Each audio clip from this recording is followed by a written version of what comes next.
नमस्कार दोस्तों, कैसे हैं आप सब। उम्मीद है आप सब अच्छे होंगे। मैं सिद्धार्थ, आपका मेंटोर, स्वागत करता हूं आपका सिविल्स डेली के इस यूट्यूब क्लासेस पर, जहां आज हम बात करेंगे यूपीएससी प्रीलिम्स और प्रीलिम्स स्पेसिफिक, ठीक है, और मेंस के बारे में। ठीक है, तो चलिए शुरू करते हैं हम। आज की दो इंपॉर्टेंट एडिटोरियल जो हम कवर करेंगे, one will talk about which one, missile, जो पाकिस्तान ये दावा कर रहा है कि सुपरसोनिक ब्रह्मोस मिसाइल इंडिया ने इंटेंशनली छोड़ा है पाकिस्तान के अंदर। क्यों, क्या, कब, कैसे, उसके बारे में हम 5 मिनट तक चर्चा करेंगे, सो दैट उसमें जो प्रीलिम्स जो फैक्ट है ना, वो निकल के सामने आएगा आप लोगों के लिए। दूसरा, ये जो मैंने लिखा हुआ है कि वोटर्स मैसेज, ठीक है, चुनाव से, रिजल्ट से इसके क्या मैसेज आए हैं वोटर्स की तरफ से और क्या टेक अवेज रहे हैं राजनीति में, पॉलिटिक्स में, उसको हम समझेंगे 4 पॉइंट्स में। ठीक है, शुरू करते हैं हम अपनी डेली एनालिसिस को। ये रहा हमारा आज का टू डू लिस्ट, जहां आज हमें काम करना है। और शुरू करते हैं हमारे पहले टू डू लिस्ट से, जो कि है ethics code of the day. ये ethics code of the day मैंने लिया है एडिटोरियल से ही। ये है किस पर्सपेक्टिव में, ये है हमारे इंटरनेशनल पॉलिसी से रिलेटेड, ठीक है, पंचशील पॉलिसी से रिलेटेड। वीडियो के एंड में इसका आंसर आपको मिल जाएगा अगर आप वीडियो आराम से देखते रहेंगे। तो इसका मतलब ये नहीं कि आप स्किप कर दें पूरा ही, ठीक है। Standing up for what you believe in bring with its possibility of encountering hardship, that's a very well statement said, ठीक है। तो ये बात की जा रही है किस बारे में, ये बात की जा रही है कि जो हमने स्टैंड लिया है यूक्रेन रशिया के जो इन्वेजन के बारे में बात चल रही है, जो वॉर चल रहा है, उसमें भारत का जो स्टैंड था, क्या वो स्टैंड हमारे इंटरनेशनल गाइडलाइंस के थ्रू मैंडेट है या उसके तहत लिया गया है, इसके क्या रिपरकशंस हो सकते हैं।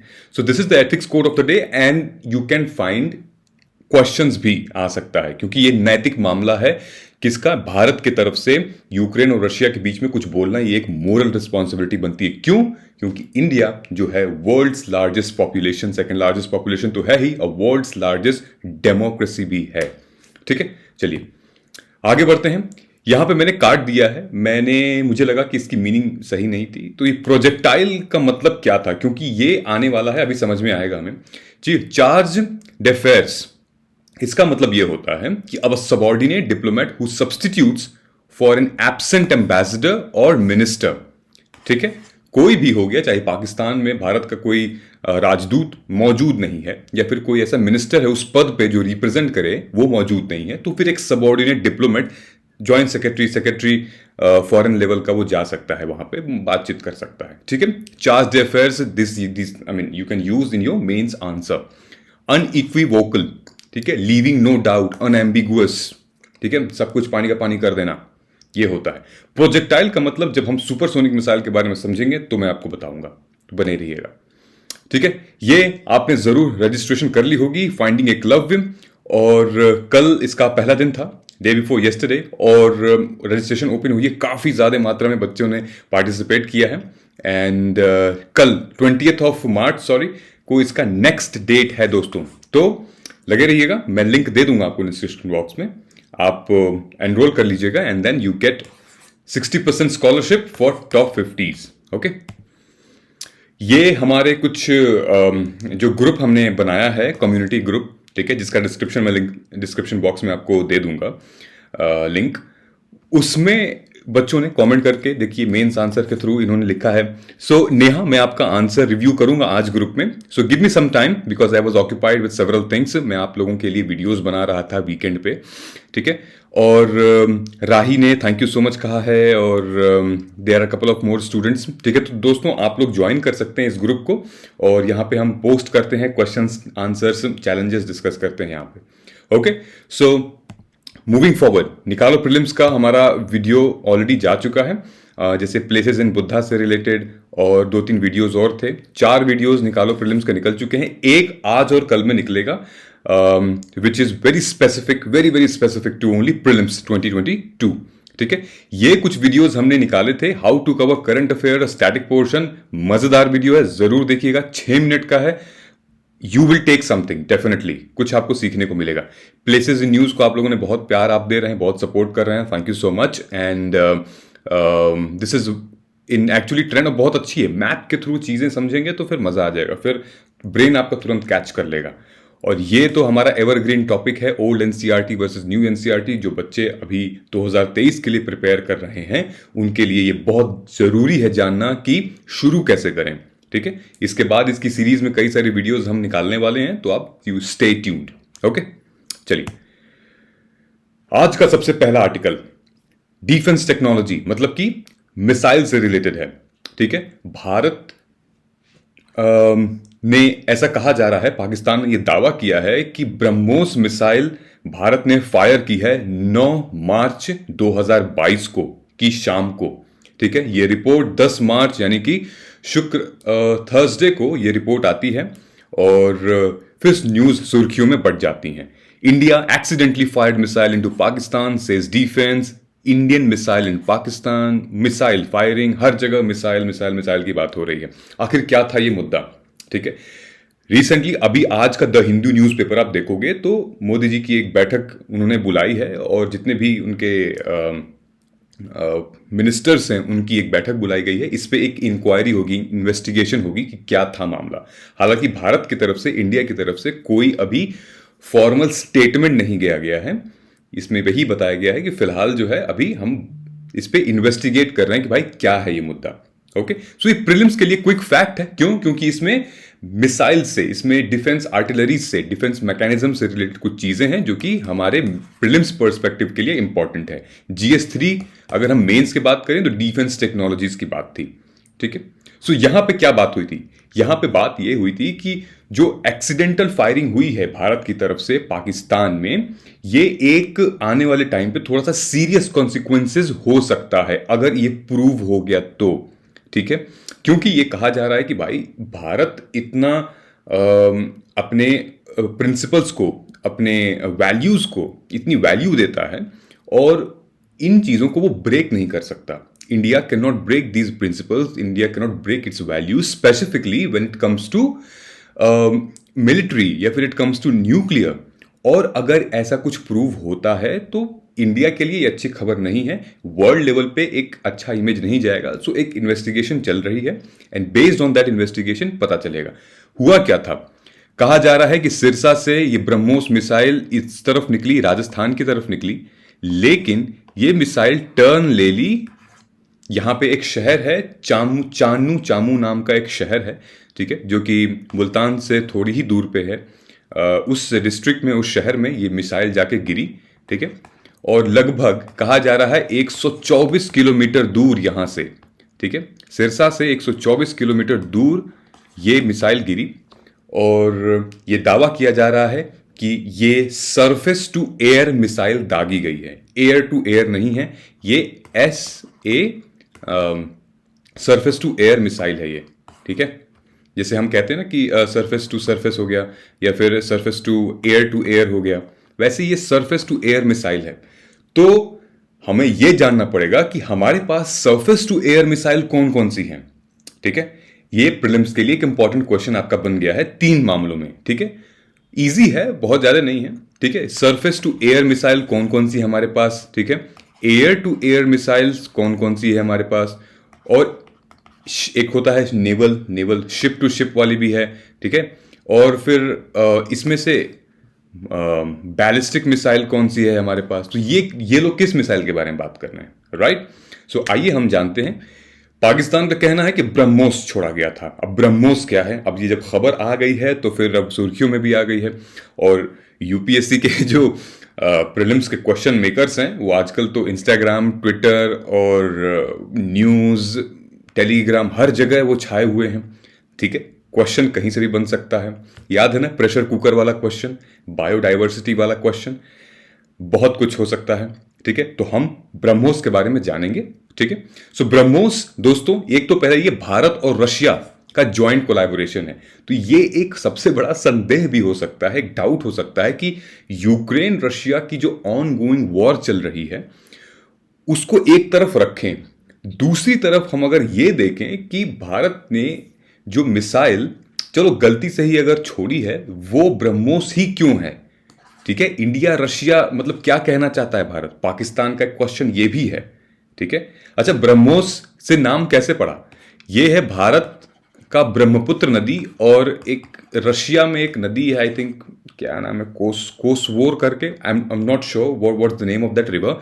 सो basically since this is a joint collaboration between India and Russia, therefore the name has been derived from the very influential, जो भी सबसे इंपॉर्टेंट रिवर है वहां पे, एक ब्रह्मपुत्र और रशिया की इंपॉर्टेंट रिवर. आप लोग कमेंट करके बता सकते हैं, मुझे नाम नहीं याद आ रहा है, I just skipping that part. Okay, so BrahMos, ये दोस्तों ये एक सुपरसोनिक मिसाइल है, ये प्रोजेक्टाइल मिसाइल है. अब प्रोजेक्टाइल का मतलब समझ में आएगा. प्रोजेक्टाइल मतलब होता है दोस्तों कि किसी भी एक हाई पॉइंट पे, हमने फिजिक्स में पढ़ा होगा, किसी भी एक हाई एल्टीट्यूड पे अगर आप पहुंच गए और वहां से कोई ऑब्जेक्ट अगर फेंका, तो वो अपने आप नीचे ग्रेविटी के अगेंस्ट वो खिंचता चला आएगा. ठीक है, ग्रेविटी के वजह से वो खिंचता चला आएगा बहुत स्पीड से, बहुत तेजी से. तो इनका ये कहना है कि जो मिसाइल आपने छोड़ी है इंडिया से, वो एक हाई एल्टीट्यूड पे थी और ग्रेविटी की वजह से वो प्रोजेक्टाइल मोशन में गिरती गई. ठीक है, तो ये रीजन है, ये कहना था कि भाई ये प्रोजेक्टाइल था.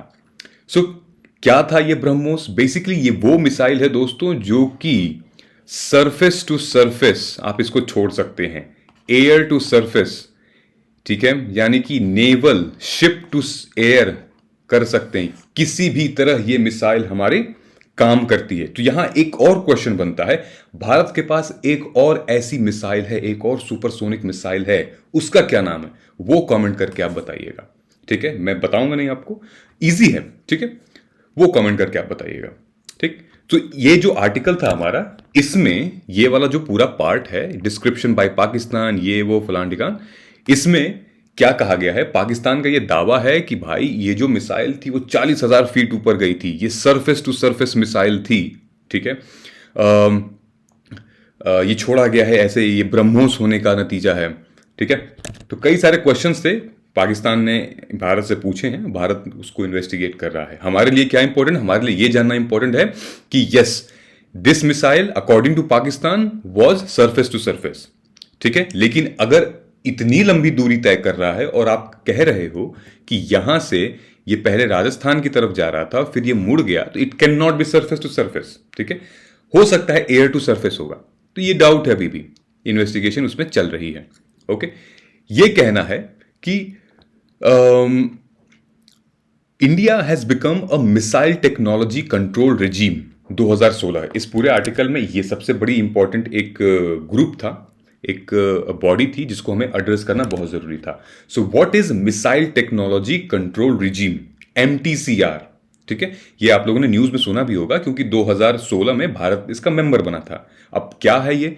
सो 1987 में इसकी स्थापना हुई थी. G7 कंट्रीज ने इसको स्टैब्लिश किया था. G7 बोले तो UK, US, France, Russia, Canada, Italy and Japan. ठीक है, 1987 में इसकी स्थापना हुई और 92 में इसका एक और विंग इसका एक्सटेंड किया गया, that is a proliferation of missiles for the delivery of type of weapon of mass destruction. ठीक है, WMD, weapon of mass destruction कहते हैं. कौन कौन से वेपन होते हैं वो? न्यूक्लियर, केमिकल, बायोलॉजिकल वेपन्स, ऐसे. ठीक है, दूसरा था कि it is not legally binding. ठीक है, ये कोई लीगली बाइंडिंग ऐसी ट्रीटी नहीं थी कि आप इसके एकदम ही कंप्लायंस कर सकते हैं जैसे न्यूक्लियर का था. ठीक है, India was inducted into MTCR regime 26 और इंडिया ही बना 35th मेंबर, और टोटल अभी अभी इनके पास 35 मेंबर्स हैं इसमें. ठीक है, India can procure high end missile technology and run joint program for development of unmanned, ठीक है, UAV with other countries, unmanned aerial vehicle.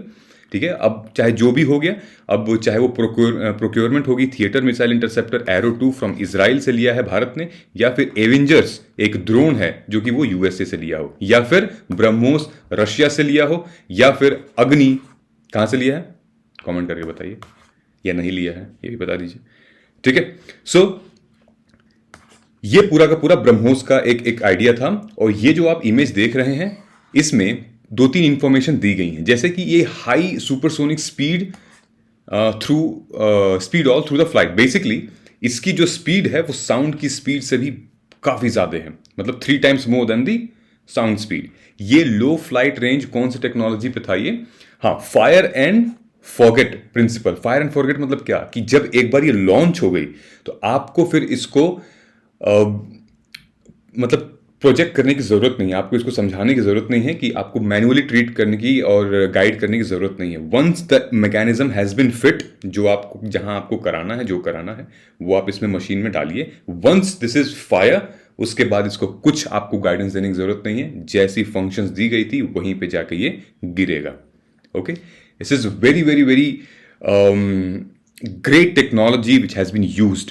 ठीक है, कहा गया है पाकिस्तानियों से कि भाई जो मिसाइल गिरी है उसमें कुछ हनी बी जैसे स्ट्रक्चर हैं, छेद छेद जैसे स्ट्रक्चर हैं। ठीक है, ऐसे ऐसे ऐसे ऐसे ऐसे ऐसे करके स्ट्रक्चर हैं। उनका ये दावा है कि ऐसे छेद, ऐसे हनी बी जैसे स्ट्रक्चर ब्रह्मोस में ही पाए गए हैं। सो खैर कुछ भी कह देते हैं वो, लेकिन हमारे यहाँ इन्वेस्टिगेशन चल रही है। ठीक है, so these are the few important things जो प्रीलिम्स के पर्सपेक्टिव से इंपॉर्टेंट हो सकती है। क्या ब्रह्मोस के बारे में, ठीक है, क्या था, कौन सी मिसाइल है, सरफेस टू एयर है, एयर टू सरफेस है, ये सारी चीजें आपको उसमें आ सकता है, आपके एमसीक्यू में आ सकता है, आपको क्या टिक करना है। उसके बाद दूसरा इंपॉर्टेंट था एमटीसीआर, भारत कब मेंबर बना इसका और क्या क्या रिस्पॉन्सिबिलिटीज और लायबिलिटीज हैं। ठीक है, एमटीसीआर के ही वजह से दोस्तों इसकी स्पीड पे लिमिट लगाई गई है। ठीक है, इसकी स्पीड बहुत हो सकती है। ठीक है, 300-400 किलोमीटर प्रति घंटा से भी हो सकती है और उतनी तेजी से फायर कर सकता है। लेकिन एमटीसीआर के रेगुलेशंस की वजह से, उसके प्रोटोकॉल्स की वजह से, उसके रूल्स की वजह से इस पे लगाम थोड़ी सी लगाई गई है। बहुत ही खतरनाक, जानदार, जबरदस्त, शानदार मिसाइल है ये। ओके, मेरा क्वेश्चन फिर आपसे ये है कि वो दूसरी कौन सी सुपरसोनिक बैलिस्टिक मिसाइल है जो हम यूज कर रहे हैं, जो हम अभी रिसेंटली लॉन्च किए हैं। और ब्रह्मोस के भी कई सारे वर्जन्स आए हैं। ठीक है, रिसेंटली भी अभी न्यूज में भी आया था।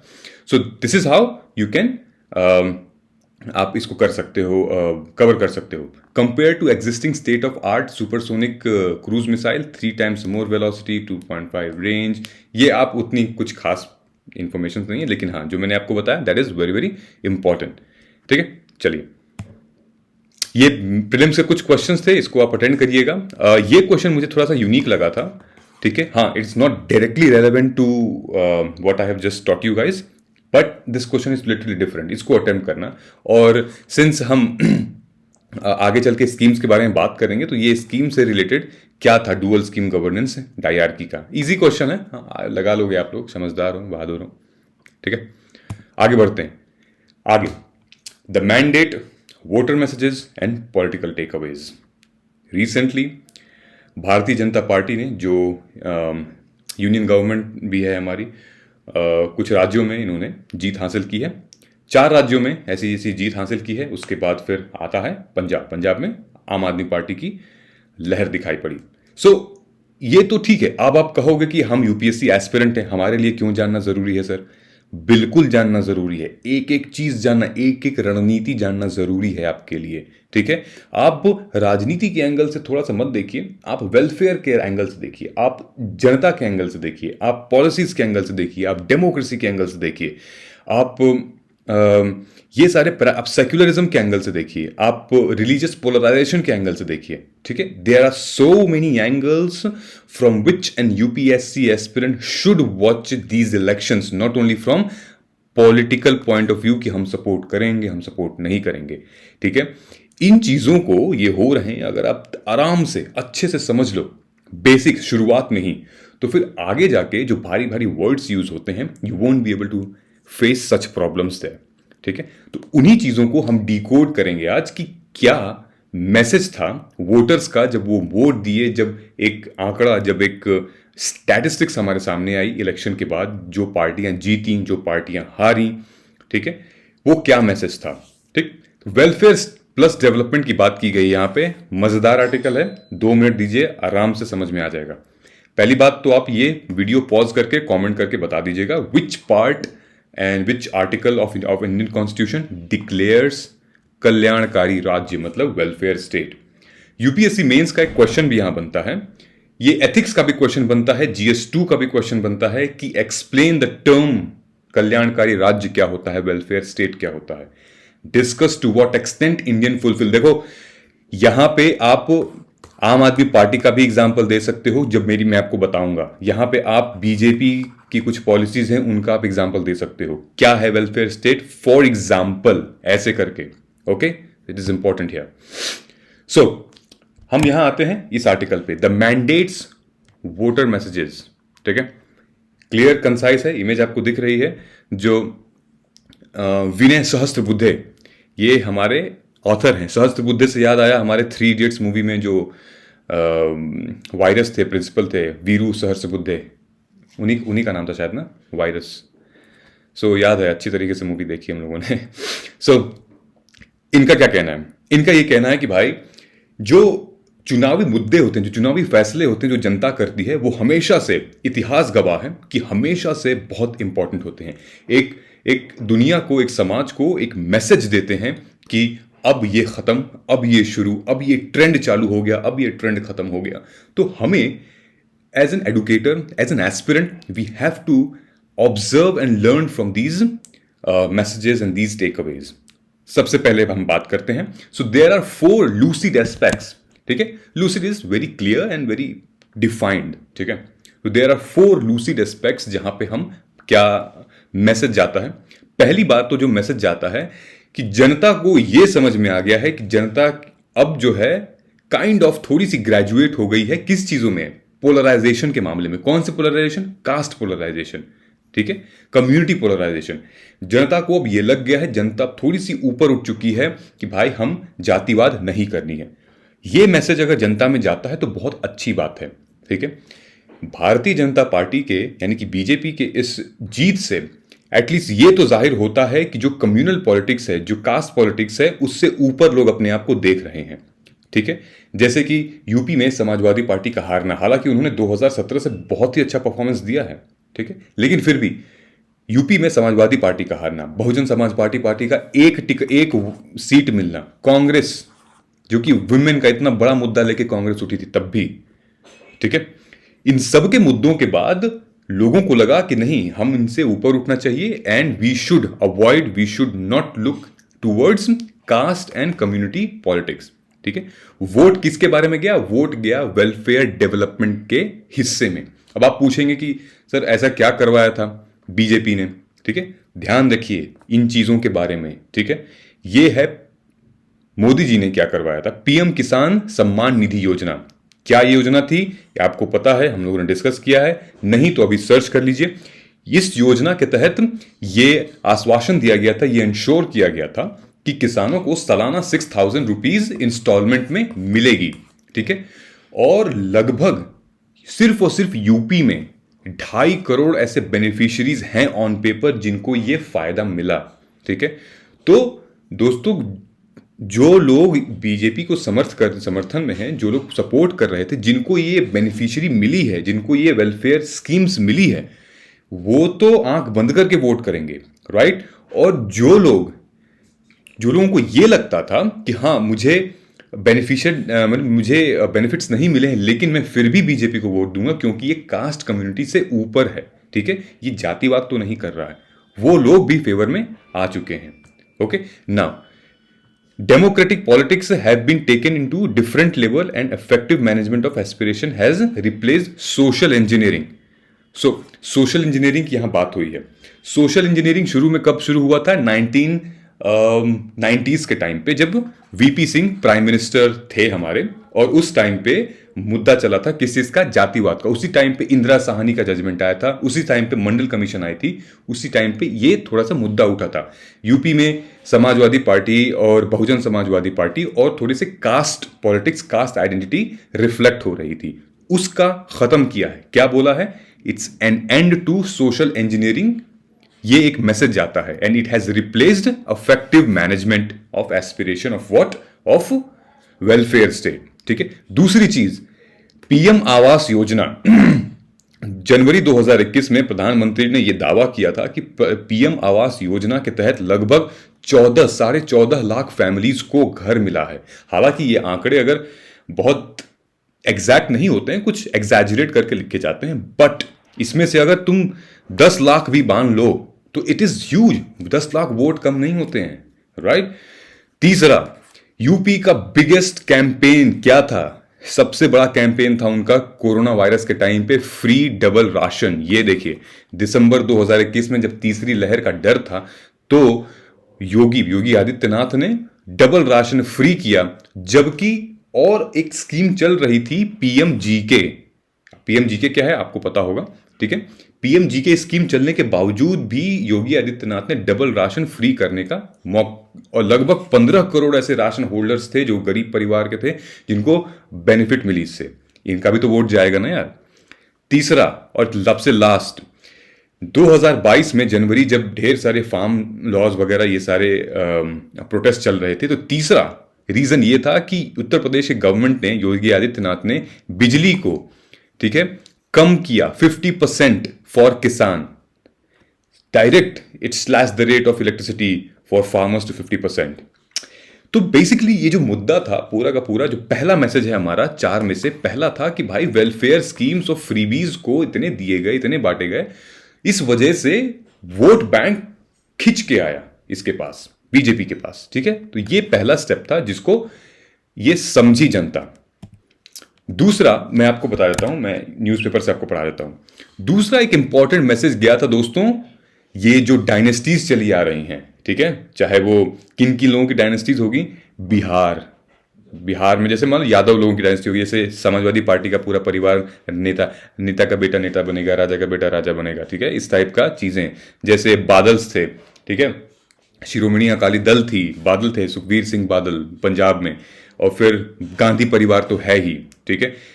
इन लोगों की एक ये जो मोनोटनी ब्रेक की है भारतीय जनता पार्टी ने। क्यों? क्योंकि भारतीय जनता पार्टी में कोई ऐसा परिवारवाद नहीं है, ठीक है, कि इसका बेटा इनका बेटा। कुछ लोग तो शादी ही नहीं किए हैं, ब्रह्मचर्य फॉलो कर रहे हैं, या कुछ लोग ने मतलब देश के लिए अपनी जीवन दे दिया है, ठीक है। सो यहां पर परिवारवाद नहीं है, यहां पे ये है कि जो स्ट्रांग है, जो जिसकी पकड़ अच्छी है जनता में, वही बनता है इस पार्टी का मेंबर, ठीक है। सो एक एस्पिरेशनल डेमोक्रेसी देखी जा रही है यहां पे, ठीक है। जो भी डायनेस्टीज थे, चाहे वो बर्थ बेस्ड डिस्क्रिमिनेशन हो रहा था, वो नहीं है। और हमारा संविधान भी तो यही कहता है ना कि राजा का बेटा राजा नहीं बनेगा, जो हकदार है, जिसको अधिकार है, वही बनेगा, जो जो योग्य है, ठीक है। सो कुछ और पार्टीज हैं, जैसे कि डीएमके हो गई, द्रविडिया मुनेत्र कसागम, जैसे राष्ट्रीय जनता दल हो गई, जैसे ऑल इंडिया तृणमूल कांग्रेस हो गई, ठीक है। ये लोग कुछ पार्टीज हैं जिनको सीखना चाहिए, जिनको डायरेक्ट मैसेज जाता है यहां से। और सबसे बड़ी मैसेज तो आपको देखनी चाहिए आम आदमी पार्टी से। जो पार्टी दिल्ली में 2-3 बार से जीत रही है, वो दिल्ली के बाहर अपने इतिहास में पहली बार किसी राज्य में उन्होंने अपना सरकार बनाई, वो भी पूर्ण बहुमत के साथ, विद फुल मेजॉरिटी, ठीक है। पंजाब का लेसन बहुत इंपॉर्टेंट है। पंजाब के लोगों को क्या चाहिए? नहीं चाहिए परिवारवाद, उनको नहीं चाहिए कम्युनल पॉलिटिक्स, उनको बीजेपी भी नहीं चाहिए जो कि राष्ट्रवाद हिंदूवाद करती है, हिंदुत्व करती है। उनको क्या चाहिए? उनको चाहिए एक युवा पॉलिटिशियन जो कि डेवलपमेंट के लिए, वेलफेयर स्टेट के लिए काम करता है। अरविंद केजरीवाल जी ने जिस हिसाब से दिल्ली में काम किया है, वो काबिल तारीफ है, वो हम सबके सामने है। वो भी दिल्ली में रहते हुए, जहां पे एलजी और सीएम के बीच में टसल होती है। That's one of the amazing thing he has done, right. Third performance, तीसरी परफॉर्मेंस हम बात करेंगे किस चीज की? हमें ये देखना पड़ेगा कि दोस्तों की पॉलिटिक्स जो थी वो परफॉर्मेंस थी, मतलब कि गवर्नेंस था, जो गवर्नमेंट में गवर्नेंस था, तभी ऐसा हुआ। तभी बिहार के चुनाव में, आसाम के चुनाव में, अब उत्तराखंड के चुनाव में, मणिपुर, गोवा, हर जगह, ठीक है। आप मुझे ढेर सारी ऐसी चीजें हैं जो कि ये दावा करती हैं कि भाई गवर्नेंस इन मामलों में ठीक था, ठीक है। अभी ये जो आप तीसरा बात देख रहे हो, तीसरे बात के चौथे वाले में जब हम आएंगे, तो आप ये लगाओ कि जब इतनी ज्यादा आलोचनाएं हुई, ठीक है, कोविड-19 से रिलेटेड बहुत सारे अपोजिशन पार्टी आलोचनाएं की, ठीक है। तीसरे में ये जो तीसरा मैसेज है ना, इसका सबसे बड़ा पॉइंट था वीक ऑपोजिशन, ठीक है। वीक ऑपोजिशन मतलब कि इतनी स्ट्रांग नहीं थी ऑपोजिशन, चाहे वो यूनियन मतलब लोकसभा में हो या फिर स्टेट्स में हो। पहले यह कहा जाता था कि स्टेट्स के चुनाव डिपेंड करता है कि भाई यूनियन गवर्नमेंट कैसी बनेगी, ठीक है। लेकिन आज के टाइम पे, मोदी एरा में, 2014 के बाद से यूनियन गवर्नमेंट का जो रोल है, जो प्रोजेक्शन है, जो उनकी छवि है, हर जगह मोदी मोदी, ठीक है। तो वो बहुत ज्यादा फर्क पड़ता है कहां पे? स्टेट्स के चुनाव में, जैसे कि फर्क पड़ा है यूपी में, गोवा में, मणिपुर में, आसाम में, बिहार में, हर जगह, ठीक है। और लीडर डज मैटर दोस्तों, ठीक है। वैसे थोड़ा सा मीडिया का भी रोल है इसमें, ठीक है। अब कुछ भी होता है तो लोग मोदी का नाम ले लेते हैं। भारत में वैक्सीन लगी मोदी जी की वजह से, यूक्रेन में वो यूक्रेन इन्वेड हो रहा है, रशिया उसको इन्वेड कर रहा है, थैंक यू मोदी जी, ठीक है। यहाँ पे बच्चे क्लास 12th क्लास 10th का एग्जाम नहीं देंगे क्योंकि कोविड है, थैंक यू मोदी जी। तो हर जगह एक सोशल मीडिया या फिर प्रिंट मीडिया इसको डिफाइन कर दे रही है, ठीक है। तो ये एक बहुत ही, और आप जब भी देखोगे तो 24/7 मोदी जी लगे रहते हैं, मतलब अपने पार्टी के बारे में गुणगान करने में, अपने पार्टी के लिए जो भी उनको सपोर्ट मिलता है सपोर्ट करना चाहिए। हर जगह वो बीजेपी भारतीय जनता पार्टी को प्रमोट करते हैं। तो किसी न किसी राज्य में अगर वो बीजेपी ओपोजिशन में भी है तो वो आ जाएगी सत्ता में, क्योंकि हर जगह ये नेशनल लेवल पे हमेशा पोर्ट्रे कर रहे हैं, हमेशा पब्लिसिटी चल रही है इनकी, ठीक है। सो लीडर डज मैटर का क्या मतलब है? These elections happened over the shadow of कोविड-19, ठीक है, जहां पे बहुत सारी आलोचनाएं हुई बीजेपी गवर्नमेंट की। यूक्रेन का युद्ध, यूक्रेन रशिया से रिलेटेड जो वॉर चल रहा है उसमें भी बहुत सारी आलोचनाएं, बहुत निंदा हुई कि भारत ने एब्सटेन किया है वोट, क्या है क्या नहीं है, ढेर सारी चीजें हैं यहाँ पे, ठीक है। अनएम्प्लॉयमेंट से रिलेटेड इतनी बात आई, माइग्रेशन वाले क्राइसिस से रिलेटेड बात आई थी, इतनी प्राइवेटाइजेशन से रिलेटेड इतना मुद्दा आया था, कुछ नहीं हुआ, फिर भी जीती ना बीजेपी यहाँ पे। So it's all about how the leader does matter. Prime minister Narendra Modi is one of the powerful leader globe में हमारे, ठीक है। सो ये जो इनफैक्ट हमारी आपने रिसेंटली सुना होगा फ्यू रिसर्च, जो स्विट्जरलैंड में जो एजेंसी है फ्यू रिसर्च, एक इंडिपेंडेंट ऑर्गेनाइजेशन है जो कि सर्वे कंडक्ट कराती है। फ्यू रिसर्च के हिसाब से ये उन्होंने ये निकाला था कि भाई सेटिस्फाइड है कि नहीं यहाँ पे जनता, ठीक है, कि डेमोक्रेसी प्रिवेल करती है भारत में, सेटिस्फाइड है कि नहीं। तो ऑफ कोर्स उन्होंने अग्री किया था भारत की जनता ने, yes they are satisfied. Almost 60% of the Indian they were satisfied कि जो चल रहा है भारत में वो ठीक चल रहा है, जो स्टेप्स ले रही है गवर्नमेंट वो ठीक स्टेप्स ले रही है, जो डेमोक्रेसी है वो सही चल रही है अभी। तो यहां पे वही लिखा है कि across 17 advanced economies we surveyed in 2021, a median of 61% that the countries is more divided than before outbreak, ठीक है। बहुत सारी ऐसी कंट्रीज हैं, 61 कंट्रीज ऐसी 17 ऐसी कंट्रीज हैं जिनको ये लगा कि कोविड के बाद उनकी इकोनॉमी थोड़ी सी ढीली हो गई है। लेकिन भारत में कोविड भी हुआ, इलेक्शन भी हुआ, लेकिन अभी भी लोगों का एक ही नारा है, एक ही वादा है कि वेलफेयर राज्य है भारत, ठीक है। सो एक कहा जा रहा है कि prime minister Narendra Modi is leading India towards a liberal democracy and he has done all the things towards it. So this is how it has been done. It's not only that Vinay Sahasrabuddhe ji हैं, वो राज्यसभा के मेंबर हैं भारतीय Janata Party से ही, but there has been few political takeaways and message from the voters. Okay, I hope समझ में आ गया होगा आपको कुछ इंपॉर्टेंट चीजें जो हमने डिस्कस की थी। ये है ऊपर हमारा article, no ovation for India stand on Ukraine war, ठीक है। इस पूरे के पूरे मुद्दे में एक चीज हाईलाइट की गई है, वो है पंचशील। मैंने इस बारे में वीडियो भी बनाई थी कि इंडिया की तरफ से क्या फॉरेन स्ट्रैटेजी है, फॉरेन पॉलिसी है यहाँ पे, ठीक है। पंचशील के बारे में यहाँ डिस्कस किया गया है। तो ये मुद्दा कब उठा था पंचशील वाला? जब नेहरू जी ने और चाइनीज प्रेसिडेंट ने 1954 में इसकी स्थापना की थी, पंचशील की। अब पंचशील क्या है? Panchsheel talks about 5 basic principle, that is mutual respect for sovereignty, मतलब संप्रभुता। संप्रभुता मतलब कि अपने देश के हित के लिए, अपने देश के भले के लिए, अच्छाई के लिए आप अपने देश का फैसला, और आखिरी फैसला आप ही लेंगे, कोई और नहीं लेगा। That's how the sovereignty means, ठीक है। टेरिटोरियल इंटेग्रिटी, जो भी बॉर्डर्स हैं, ठीक है, that would be and the decision would be made by the same government and the same country. Mutual non-aggression, non-interference in each other's internal matter. हालांकि इससे हम satisfied नहीं है, जरूरी नहीं है कि हाँ कर सकते हैं हम इंटरफेयर, ठीक है। कभी कभी ग्राउंड रियलिटीज इतनी बड़ी होती हैं कि हमें इन प्रिंसिपल्स को थोड़ा सा ट्वीक करना पड़ता है, ठीक है। इक्वालिटी एंड म्यूचुअल बेनिफिट, तो these are the 5 principle of Panchsheel. और ये कब था, क्या था, ये मैंने आपको बता दिया है। मैंने एक वीडियो भी इसमें निकाली थी, these 4 principle that defines India's foreign policy. So I would request you guys to please watch this video. मैं डिस्क्रिप्शन बॉक्स में इसका लिंक दे दूंगा, ठीक है. और बहुत ज़्यादा कुछ इसमें नहीं बताया है. It has discussed about all the international affairs. जैसे जैसे हम चल रहे हैं, ये ऑलरेडी एक पुरानी न्यूज़ है जिसको हम बहुत ज़्यादा ध्यान नहीं देंगे, क्योंकि ये उस टाइम से रिलेटेड है जब पाकिस्तान इंडिया एक हुआ करते थे, और जब डिवाइड हुआ उसके बाद फिर पाकिस्तान को कश्मीर चाहिए था और भारत कश्मीर देता नहीं. उस मुद्दे पे आज ये कह रहे हैं कि उस टाइम पे जब यूएस ने, वेस्ट कंट्रीज ने इंडिया का साथ नहीं दिया था कश्मीर मुद्दे पे, तब रशिया ने इंडिया का साथ दिया था. तब रशिया ने एब्सटेन किया था वोट करने से. तब रशिया ने सपोर्ट किया था इंडिया को यूएन सिक्योरिटी काउंसिल में. और रशिया के बहुत सारे एहसान हैं भारत पे, और ऑलरेडी मिलिट्री सप्लाईज पूरे वर्ल्ड में वो देता है.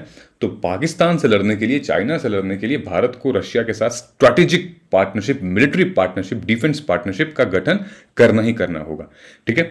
सो ये तो अभी हम ज्यादा डिटेल में नहीं समझेंगे, लेकिन मैंने आपको बता दिया कि इसमें पंचशील के बारे में बात की गई थी, वसुधैव कुटुंबकम के बारे में बात की गई थी, और एक विश्व गुरु जो मोदी जी अपने आप को कहते हैं कि भाई हम एट वर्ल्ड लीडर पे जो टीच हैं, हम यूक्रेन को समझा रहे हैं, हम रशिया को समझा रहे हैं, ठीक है.